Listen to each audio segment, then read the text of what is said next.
છેલ્લો જન્મ હોવો જોઈએ. હવે આપણે બાર બાર આ ચક્કરમાં પડવું નથી. અને તમને ખૂબ આનંદ આવે તો કહેજો કે ફેર આપણે એવા ને એવા બધા મળતા જોઈએ. વધારે આનંદ આવતો ને ફેર આ બધો મોટો એટલો કરવો હોય તો કહેજો. બાકી તો છેલ્લો જન્મ આપણે છે. કબહુ કરી કરુણા નર દેહી દેત ઈશ બિન હોય તું સનઈ. અહેતુકી કૃપાથી આપણને આ છેલ્લો જન્મ મળ્યો જ છે.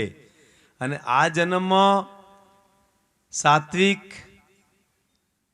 ઉર્જા ન મળી તો કદાચ પછી પાછું ભટકવું પડશે. આ મનુષ્ય જન્મ માટે પછી ભટકવાનું પડે. કેમ કે તમે એમ જ જાણજો કે હવે આનાથી પછી તરત મળી જાય. એટલે આપણે છેલ્લા જન્મની પ્રાર્થના પરમાત્માથી કરવાની છે બધાને. એ ભગવાન હવે મને આ બાર બાર આ ચક્કરમાં મત મૂકજે, એવી જ હું પ્રાર્થના કરી અને મારી વાણીને પરમાત્માને ચરણોમાં અર્પિત કરું છું. નિર્વાણ માત કી જય.